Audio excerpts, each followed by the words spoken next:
বন্ধুরা, welcome back to my new blog. তো YouTube খুললে শুধু দেখতে পাচ্ছি সেই ভাইরাল হ্যাক, রোদের তাপে ডিম ভাজা, মাছ ভাজা। তো এবার আমিও চলে এলাম করতে। তো চলে এসেছি আমি এখন ছাদে। তো দেখো আমি একটু উঠতে উঠতে দাঁড়িয়ে পড়লাম, ভাবছিলাম যে এতটাই রোদ্দুর, এখানে ডিম ভাজতেছে আমি না ভাজা হয়ে যাই। তো আমি সব কিছু সরঞ্জাম নিয়ে চলে এসেছি ছাদে। তো আজকে টেম্পারেচার ছিল 43 ডিগ্রি সেলসিয়াস। তো আমি এখানে তেল, নুন, ডিম এবং একটা খুন্তি এবং এই থালাটা নিয়েছি, এর মধ্যেই ভাজা করবো। এবং আমার সাথে আরও কে কে এসেছে দেখে নাও, এরাও আমার সাথে ডিম ভাজা খাবে বলে ছাদে চলে এসছে আমার পেছন পেছন। যেখানে যাব সেখানে যাবে আর শুধু দুষ্টুমি করতে থাকবে। তো যাই হোক, এই দেখো রোদে সূর্যের আগে দেখতেই পাচ্ছ কতটা সূর্যের তাপ রয়েছে এখানে। এখন বাজে দুপুর 2টো। তো আমি থালাটাকে প্রায় 1 ঘন্টা মতন আমি গরম করে নিয়েছিলাম এখানটাতে রেখে দিয়ে। 1 ঘন্টায় প্রচণ্ড গরম হয়ে গেছিলো থালা খুন্তি দুটোই। এরপরে আমি একটু তেল দিয়ে নিলাম এবং তেল দিয়ে একটুখানি ছড়িয়ে দিচ্ছি থালার মধ্যে।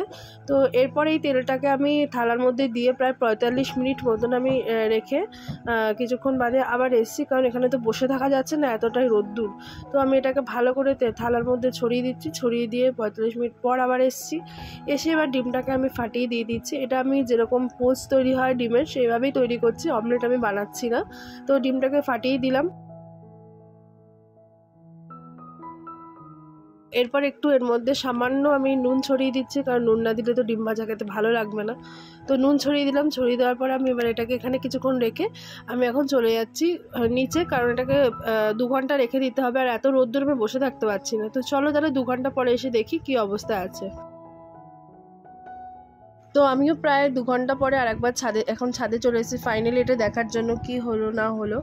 তো এসে দেখছি আমি যেরকমই দিয়ে গিয়েছিলাম সেরকমই রয়েছে, কোনো পরিবর্তন হয়নি। ডিম ভাজা তো কিছুই হয়নি, শুধু কুসুমটার ওপরে দেখতে পাচ্ছি একটা হালকা লেয়ার পড়ে গেছে, একটু অন্যরকম লাগছে দেখতে। এছাড়া আমি যেমন দিয়ে গেছি সেরকমই রয়েছে, কোনো চেঞ্জেস হয়নি। তো এখান থেকে বোঝাই যাচ্ছে যে এটা টোটালি ফেক, এটা কোনোদিনও সম্ভব নয়। এইভাবে রোদে সূর্যের তাপে কোনোদিনও ডিমও ভাজা যায় না, মাছও ভাজা যায় না।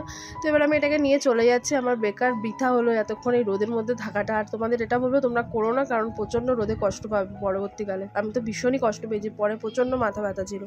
আমি তো এরপরে এটাকে নিচে নিয়ে এসে গ্যাসের মধ্যে ভেজেই খেয়ে নিলাম। তো চলো তাহলে আজকে ভিডিওটা এই পর্যন্তই। কেমন লাগলো অবশ্যই জানিও। তারা যারা নতুন আছে আমার চ্যানেলটাকে প্লিজ সাবস্ক্রাইব করে দিও।